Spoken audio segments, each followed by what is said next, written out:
What's up, everybody? Making a video today as I'm driving around, just to kind of switch things up from the norm here. Today's video is going to be a little bit longer than normal, but what I want to talk about today is the long-term functioning addict, and in my case, the long-term functioning opiate addict. Some of you may be able to relate to this story, but this is just kind of my story of opiate addiction and where I'm at after all of that, which has pretty much been about 15 years now. Is kind of where we're at on the timeline. So I guess it all kind of started back when I was about 21. I got in a motorcycle accident. Thank God I was wearing my helmet. But it was a pretty bad accident. The minivan pulled out in front of me. I was on a bullet bike, brand new bullet bike, and slammed right into the side of this lady's van. Oh, this lady's pulling out in front of me, another van pulling out in front of me. So, yeah, that sucked. Shattered my collarbone into like 10 different pieces. Hurt like a son of a bitch. And at the time, I was kind of new to bodybuilding, so I worked so hard to gain all this weight. I mean, I think the month before this accident, I gained like 20 pounds. So I was super focused on bodybuilding and gaining as much weight as I could. And then that happened. Okay, and then I got, up to that point, I've never really had painkillers.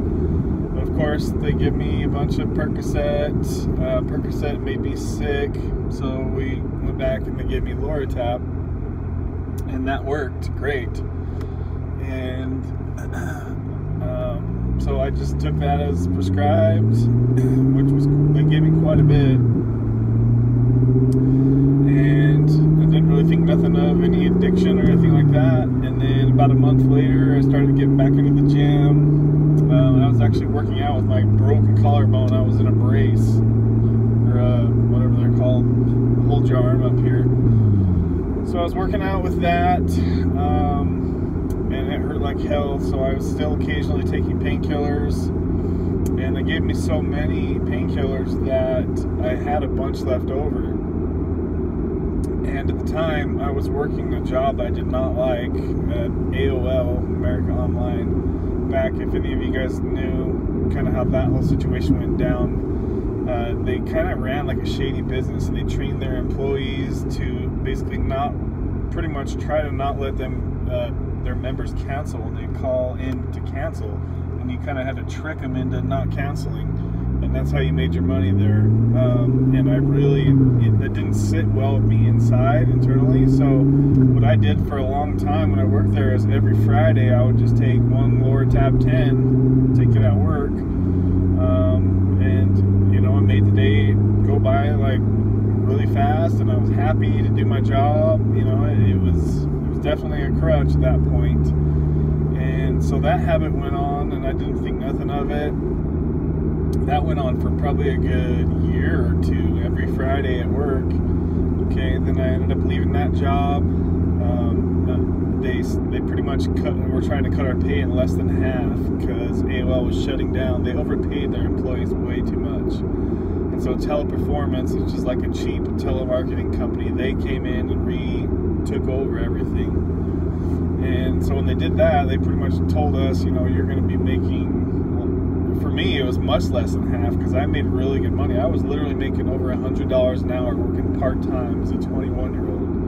So AOL, thanks a lot. You kind of you set the bar a little too high for a lot of people. So a lot of people had to go to normal jobs after that, you know, because they were trying to cut us down to like 15 bucks an hour after that. Of course, I couldn't do that, so I left there. Took a little bit of time off, and then I got a government job. And I worked there for a total of 7 years, and for, I would say, probably the first couple of years there, 2-3 years, I was good with just still doing the once a week thing, you know, Fridays at work.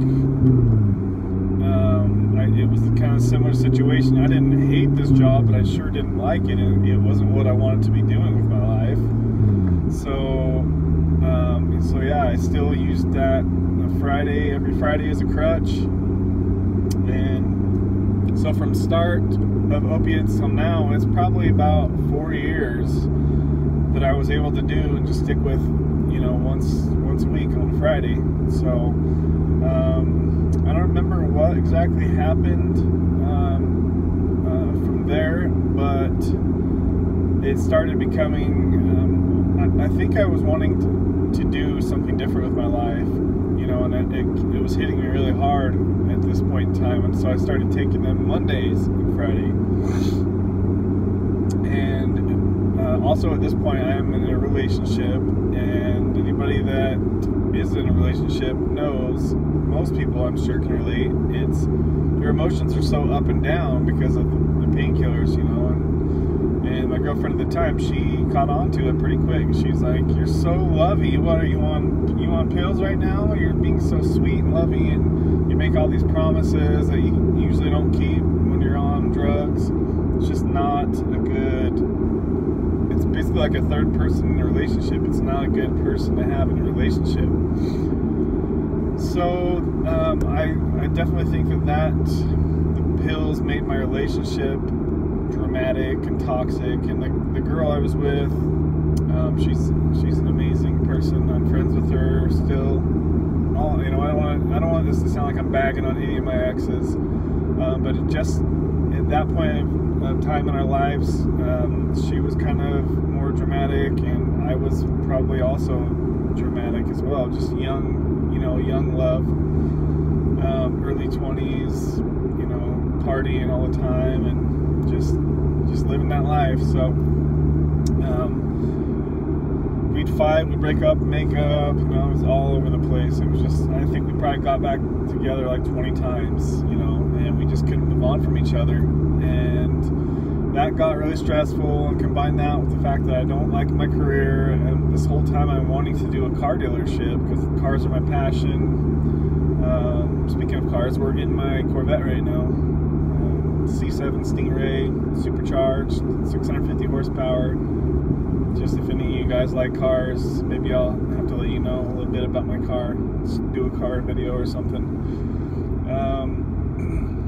Where was I going?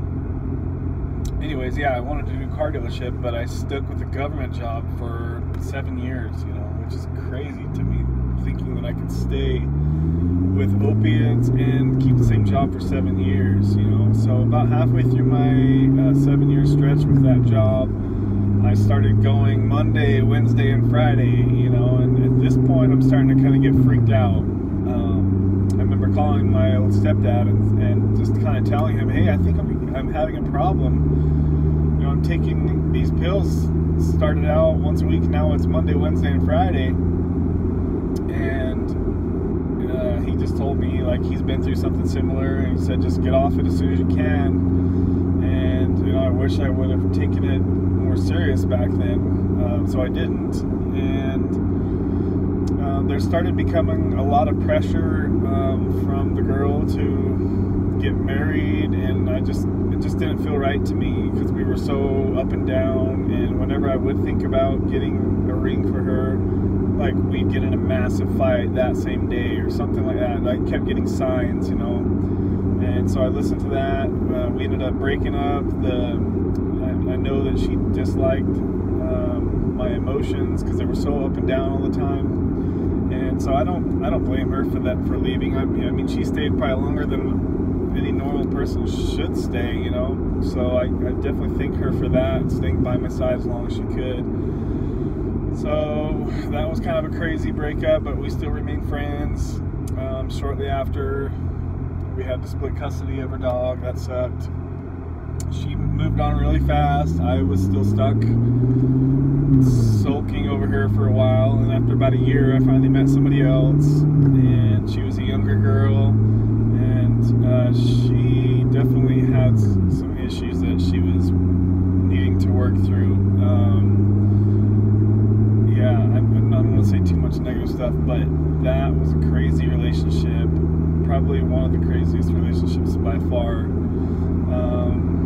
And it was just constant drama, constant fighting, and I definitely was probably in the worst of my drug abuse at this point. She had no idea about it. You know, literally, honestly, nobody knew about my addiction. That's one thing that made it so easy to keep it going. You know, I never felt like I really hit a rock bottom. A lot of people talk about hitting rock bottom, and I never really had that. You know,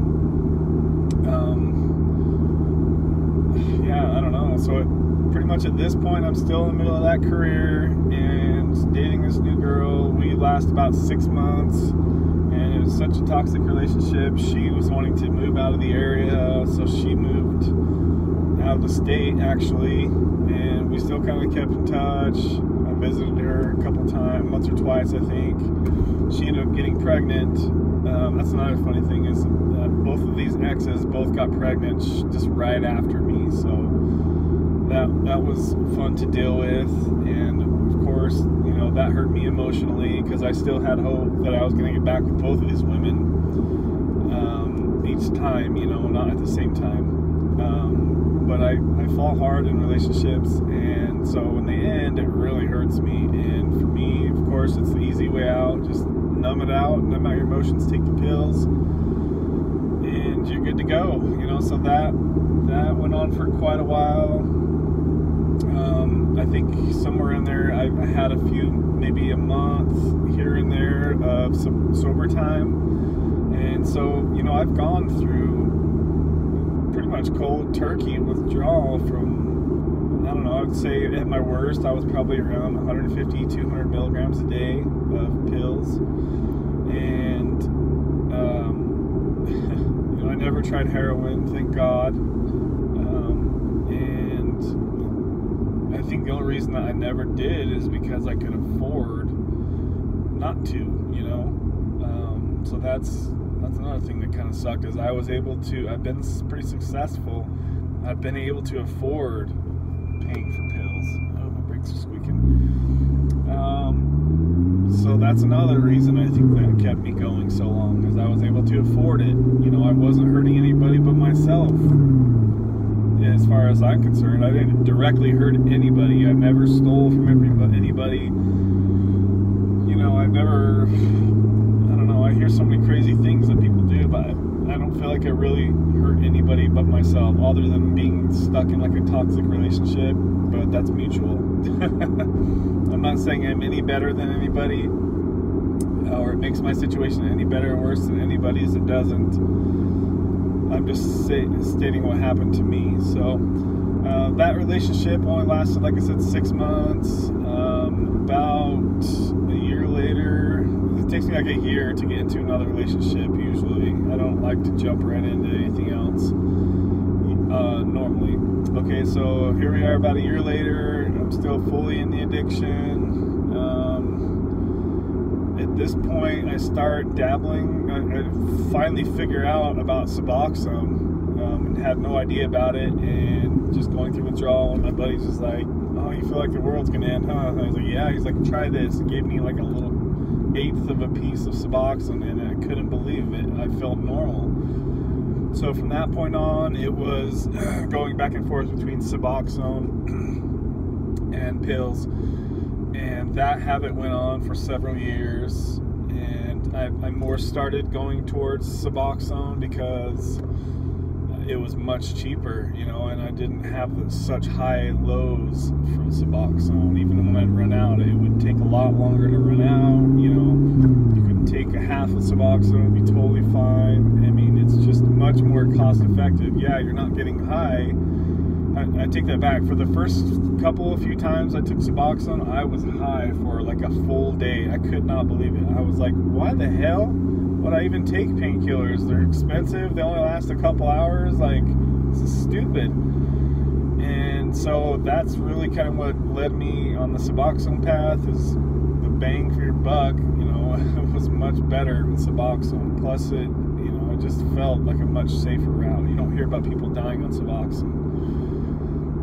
So I knew that was kind of my path to sobriety long term, and then you start taking Suboxone all the time, and then you start hearing people talk. You do so much research about coming off of it, and you're hearing so many people say how hard it is, and there's so many YouTube videos about how hard it is, and I'll be finding out this week how hard it is. So hopefully I'm gonna be able to stay as positive as possible for you guys. I really don't hope it doesn't go as bad as some of these videos I've seen, but I'm gonna keep it real with you guys. So today is September 10th. Just a side note, I'm stopping September 11th tomorrow. I am taking 2 milligrams of Suboxone still. I was down to 1 milligram, but I jumped back up to 2. My bad.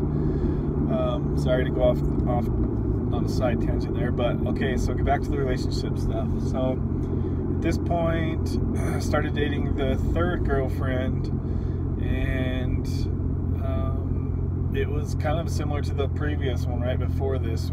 Very, very toxic, full of drama.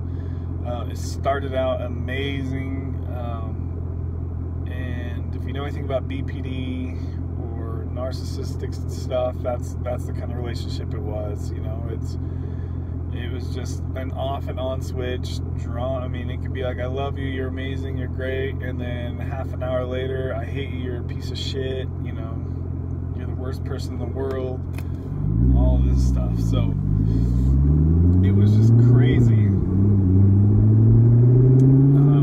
So yeah, basically I stayed in that relationship for a while, and then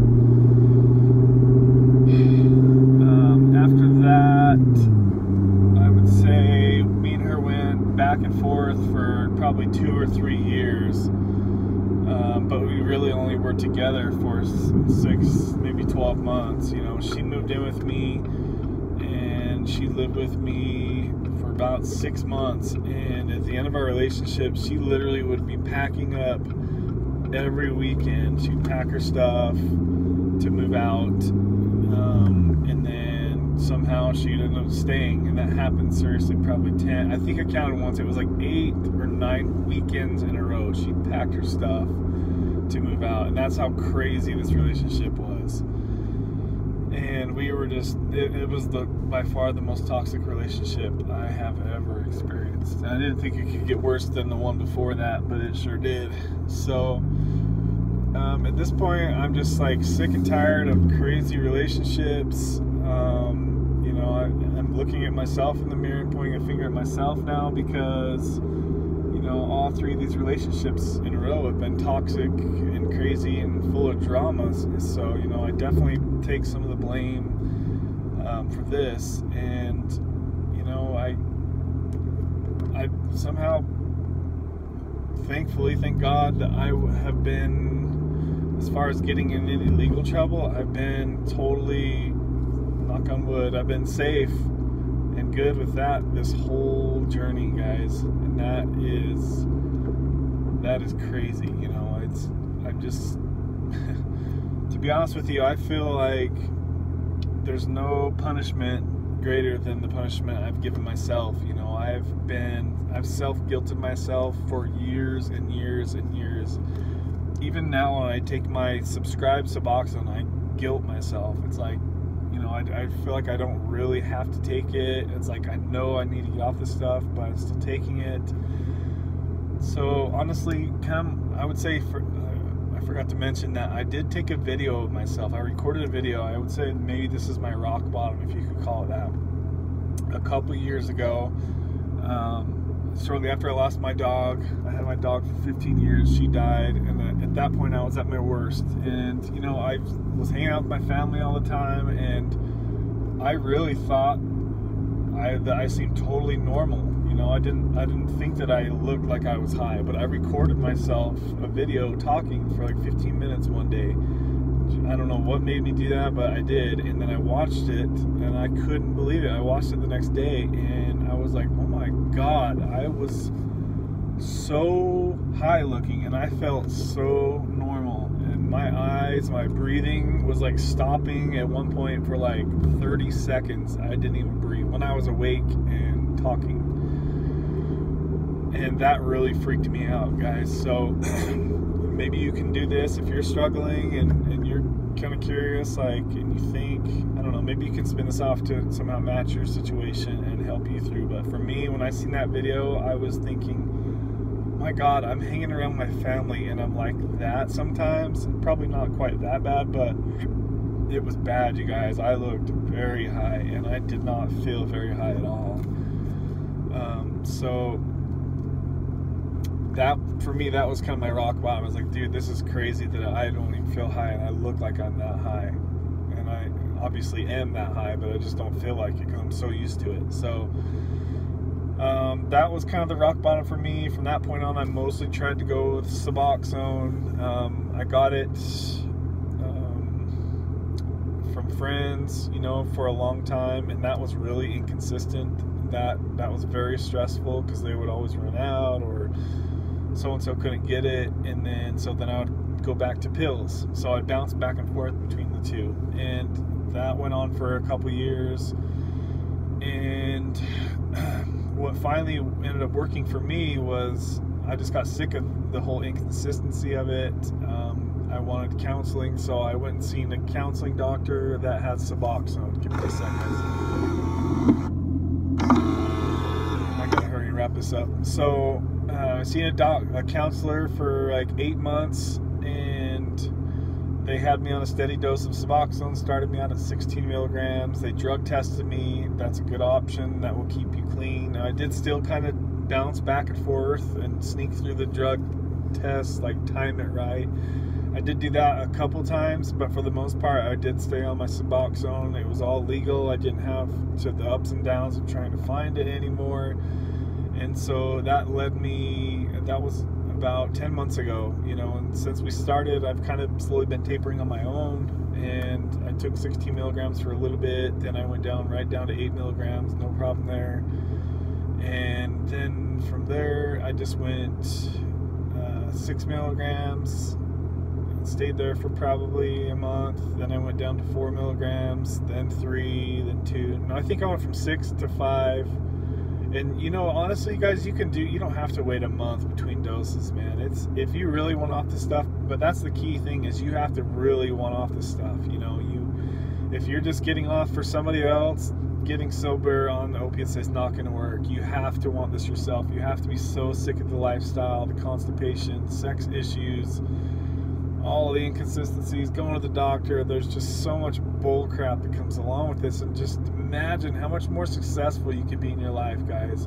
If I've got the success that I've got being addicted to opiates for the last 15 years, oh my God, I can't imagine for what's going to happen in the next 15 years. And that is the thing that makes me so excited, is just, I mean, I've spent so much money on painkillers, dude, over the last 15 years off and on, and Suboxone, and that doesn't count the time that you're sitting on the couch just feeling good for a whole day, just wasting your days away. And then the time you're bouncing back from the hangover, and all the time you spend researching, like this video you're watching right now, all the time you're wasting doing that. Just think about how many thousands of hours you wasted on opiates. Not to mention your health has went down, and oh man, it's just so exciting to think. It's like, wow, man, I'm a high school dropout, and I've gotten pretty far successfully in my life, and I've done that while being addicted to opiates. So I'm just so thrilled and so ready for this next chapter. I know I'm about to go through hell for the next 10 days, 20 days, 30 days, whatever it's got to be. But you know what? That's going to be temporary, and I need to remember that. I'm going to get back on my meditation schedule today or tomorrow and stick with that. Diet's cleaned up. I'm just ready to go. I know it's going to suck, but I'm ready for it. So I hope somehow you can relate to this video. I hope you can leave me a comment if you had something similar to this, if you noticed a pattern with toxic relationships and opiates.